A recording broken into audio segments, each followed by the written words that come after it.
पियऊ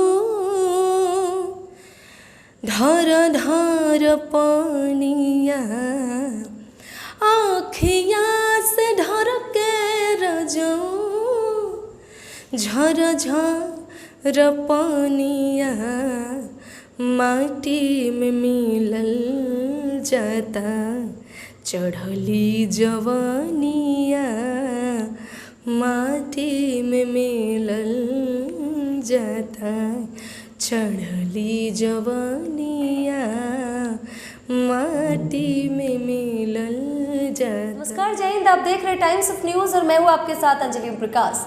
भोजपुरी इंडस्ट्री विवादों का इंडस्ट्री कहा जाता है, ऐसे में बिल्कुल बिना कोई कंट्रोवर्सी किए हुए कोई स्टेज शो कैसे हो सकता है, ये हम नहीं कह रहे हैं, ये कहता है अगर कोई तो भोजपुरी इंडस्ट्री का स्टेज शो।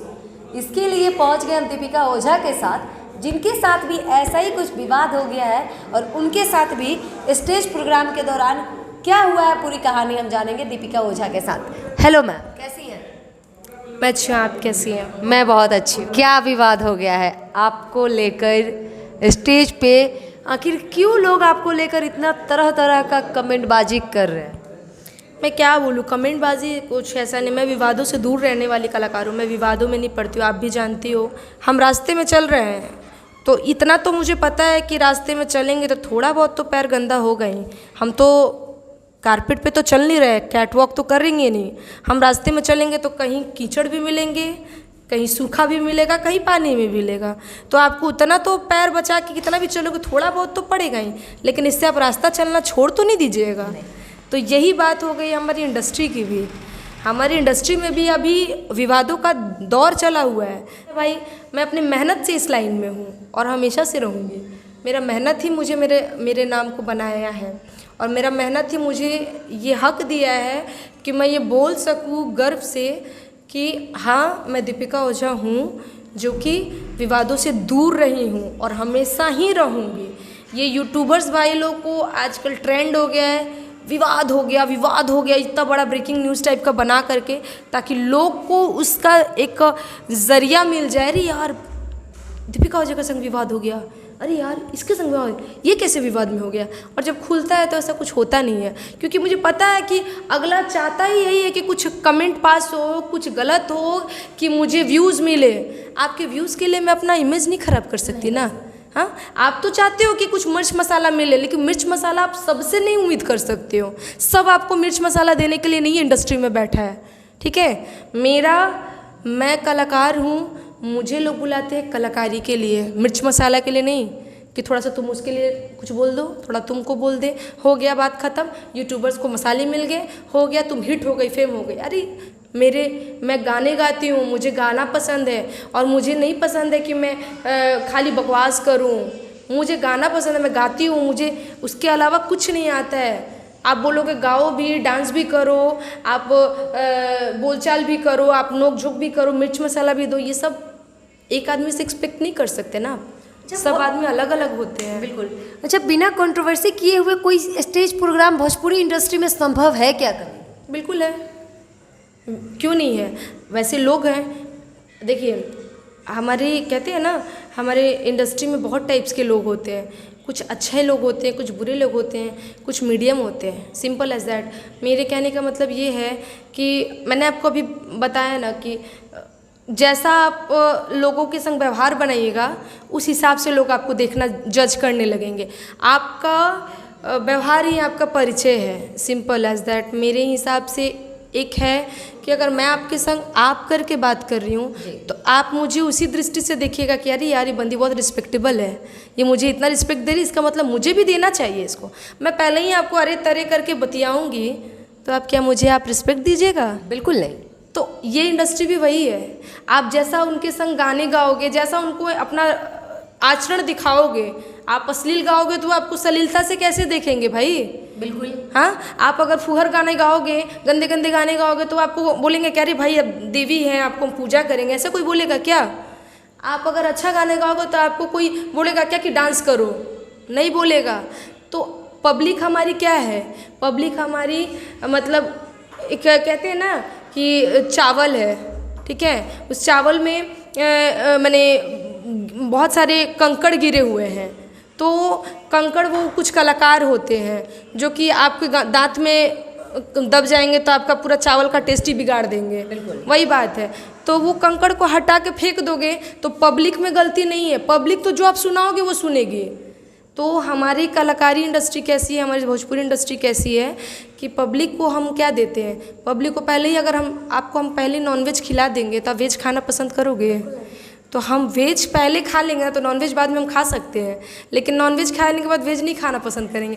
और इंडस्ट्री में नॉनवेज इतना चल रहा है ना कि अब वेज ही कोई नहीं पसंद कर रहा है, सिंपल बात है।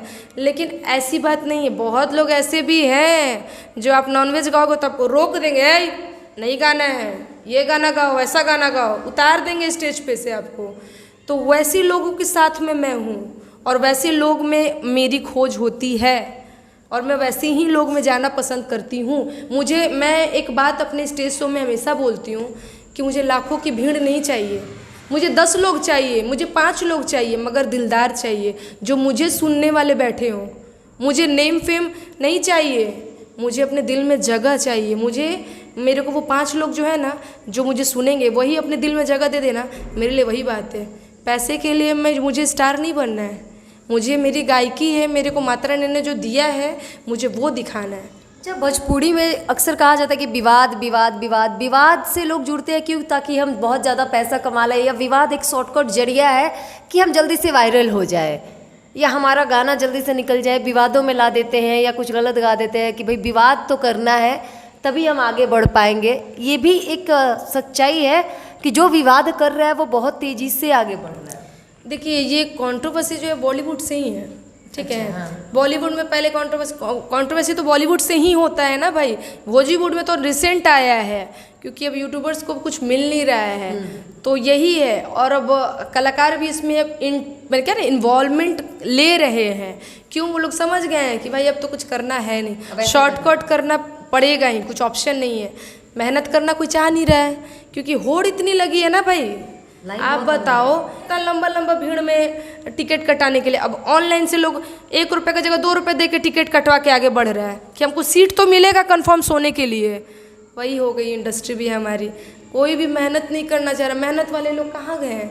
मेहनत वाले लोग घर बैठे रियाज कर रहे हैं, अपना सोशल मीडिया पे कमेंट लाइव आकर के गाना गा रहे हैं, बोल रहे भैया बताइए कैसा लगा, आप लोग कमेंट बॉक्स पे लिख के बताइए।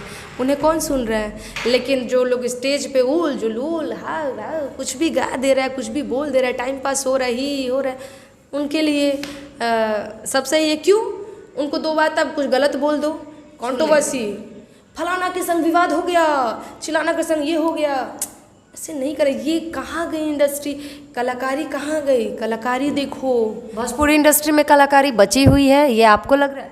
देखिए, बचाने वाले लोग बचाए हैं, मैंने बचाया है, मुझसे जितना बनेगा मैं हमेशा करूँगी। किसी के कोई मुझे खरीद नहीं सकता है।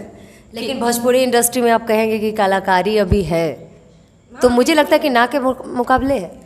देखिए, कलाकारी है अगर आप चाहो तो, आप नहीं चाहो तो नहीं है, वो आपके ऊपर है। मतलब पब्लिक के ऊपर है, वो सुनने वाले के ऊपर है। अगर हमको आप प्रोग्राम कराने के लिए बुला रहे हो तो आप सुनोगे नहीं तो हम सुनाएंगे क्या? बताओ। अगर आप मुझे बुला रहे हो प्रोग्राम कराने के लिए और आप बोलोगे कि नहीं आप खाली बातें करिए, तो हम काहे का गाना गाएंगे? अब बातें करने में हमको पैसा दे दीजिएगा तो हम गाना क्यों गाएंगे? ये बताइए। इंडस्ट्री में सच्चाई बताइएगा, कितने लोग अभी सच में कला को जिंदा रख पाए? क्योंकि देखिए, जिस तरीके से अभी हम लोग देख रहे हैं ना, आपको भी पता है मैं किस तरफ बात कर रही हूँ, कि जिस तरीके से अश्लीलता बढ़ रही है, मुझे नहीं लगता कि वो कला है, वो कोई कला नहीं है। जिस तरीके से भोजपुरी इंडस्ट्री बढ़ा रहा है अपने आप को अश्लीलता की तरफ, ये गलत है। देखिए, जो लोग अश्लील गाते हैं वो तो मेरे नज़र में कलाकार नहीं, कलंककार है। कलंककार मैंने कलंक है वो, हाँ, कला के ऊपर। हाँ, वो कलंककार है क्योंकि हमारा भोजपुरी बहुत मीठा भाषा है, बहुत मीठा भाषा है, और हमें गर्व है कि हम भोजपुरी वासी हैं। हम प्राउड फील करते हैं कि हम बिहारी हैं। हमें बुरा नहीं लगता है हम भोजपुरी बोलते हैं, या हम भोजपुरी माटी से हम भोजपुरी गाते हैं, ये हमें बुरा नहीं लगता। हम बोल के बहुत प्राउड फील करते हैं कि हम भोजपुरी सिंगर हैं, क्योंकि भोजपुरी हमारा नेशनल नहीं रह गया, इंटरनेशनल हो चुका है। हमारे हमारे अवार्ड शोज़ होते हैं इंटरनेशनल में, हमारे देखिए भोजपुरी इंडस्ट्री कहाँ से कहाँ चले गए। इसको बढ़ाने वाले कलाकार अच्छे हैं तभी ना, चाहे निरहू जी हुए, चाहे रवि किशन जी हुए, मनोज तिवारी जी हुए, या फिर आपके खेसारी जी, पवन जी, जो भी हैं सभी तो मेहनत किए तभी ना। तार लहंगा उठा दे रिमोट से, और मनोज तिवारी थे, उन्होंने कहा था कि भैया मतलब बहुत ही अजीब अजीब गाने गाए हैं जिसका नाम भी हम बोल देंगे तो थोड़ा सा। हम गाने की बात नहीं किए, हम अश्लीलता की बात तो हो रही है ना। हाँ, अश्लीलता की बात ठीक है, मान सकते हैं, लेकिन हम एक गाने उनकी हो सकते हैं, उसके अलावा अच्छा, उन्हीं से ना सीखते हैं छोटे कलाकार। उसके अलावा एक गाने मानते हैं कि वो अश्लील गाते हैं? नहीं, बहुत सारे गाने हैं, रवि किशन जी के कहिए, मनोज तिवारी जी के कहिए। तिवारी के तो मुझे गाने मुझे उनके बहुत सारे गाने अश्लील नाम करंट मारे ले, बहुत तरह के हैं। लड़की ही है हाई वोल्टेज वाली, करंट मारे भी ले है, उससे भी है। अरे तो कुछ कुछ ये फनी गाने हैं, मतलब ये मुझे नहीं लगता कि इसमें अब देखिए तो डबल मीनिंग गाने तो सब डबल मीनिंग होते हैं। इसको आप बोलिएगा कि अब मैं ही कोई गाना गा रही हूँ, मान लीजिए कि मैं गाना गाई हूँ कि सैया बिना भावे न सेजरिया हो देवरा करे परेशान, आ दूसरे में चढ़ल जवानी या डोलावे ला ईमान, इसका क्या गलत मतलब? आपके गाने में तो डबल मीनिंग आई ही नहीं ना। नहीं है, लेकिन निकालने वाले लोग इसमें भी निकाल लेगा। आप बताओ, मैं देखो गाने मेरे कोई भी गाने आप यूट्यूब पे सुन लो, मेरे गाने में डबल मीनिंग कुछ नहीं है, लेकिन गाने में अगर आप निकालना चाहो, अगर आपको ढूंढने का मन है, पई एगो होखेला नु हमनी के भोजपुरी का जेकरा पई देखे के बा कोनो चीज में पई देख लेवेला। देखिए, मनोज तिवारी की बात करें तो एक बार एक उनका गाना आया था कि आगे से डालम पीछे से डालम, होली का एक गाना था, बड़ा गंदा गाना था, एक लड़की होने के नाते कह रहे। लेकिन ये मनोज तिवारी का गाना मैंने सुना हुआ है, मैंने ये सुना हुआ है, और ये मैंने सुना भी है, और मैंने बोला कि भैया अगर बड़े कलाकार ये करेंगे तो छोटे कलाकार कहाँ से अच्छा कर सकते हैं। देखिए मैं झूठ नहीं बोलूँगी, हो सकता है आपने सुना होगा, मैंने नहीं सुना है तो मैं किस उस मैटर में बात ही क्या करूँ। अच्छा, तो मैं नहीं सुना है। उनका मैंने गाना जो भी सुना है वो फनी वाला गाना सुना है, जैसे कि रिंकिया के पापा, ठीक है, ये तो मैंने भी। ठीक है। उसके बाद ससुरा बड़ा पैसा वाला, उस ऊपर वाली के गोदी में लड़का खूब पटाए, बहुत वैसा गाना है। तो ये सारे गाने उनके फ़नी वाले गाने मुझे अच्छे लगते हैं उनके गाने। तो मुझे अब मेन बात है, मैं उनके गानों से ज़्यादा मैं उनकी फिल्में देखी हूँ, तो मुझे वो गाना आपने नहीं सुना। और जाहिर सी बात है मैं अश्लील गाने में ध्यान ही भी ज़्यादा नहीं देती हूँ। मेरा एक प्लस पॉइंट ये है ना कि अगर कोई अश्लील गाने गाते हैं ना, वो चाहे कोई भी हो, मैं उस गाने को सुनती ही नहीं हूँ। मेरा एक आप गाना अश्लील गाना पसंद करती हैं और ना सुनना पसंद। बस मेरे को यही दिखा है, मेरे को कोई अच्छा चीज़ हो ना तो मैं उस पर नोटिस करती हूँ, ख़राब चीज़ों को मैं नहीं सुनती हूँ। आप अब एक बार बहुत ही प्यारा सा बेहतरीन सा एक गाना तो हमारे दर्शकों के लिए बनता है जाते जाते। गाना आँखिया से ढर के पियाऊं धार धार पानिया, आँखिया से ढर के रजाऊं झर झर पानिया, माटी में मिलल जाता चढ़ली जवानिया, माटी में मिलल जाता चढ़ली जवानिया, माटी में मिलल जाता। Thank you. तो सुना आपने दीपिका ओझा जी को। पूरी इंटरव्यू के बारे में आप अपनी प्रतिक्रिया कमेंट बॉक्स में छोड़ के जरूर जाइएगा। वीडियो कैसी लगी, और ऐसे ही वीडियो के लिए बनी रही है हमारे चैनल टाइम्स ऑफ न्यूज़ के साथ, और मैं थी आपके साथ अंजलि ओम प्रकाश। जय हिंद, जय बिहार।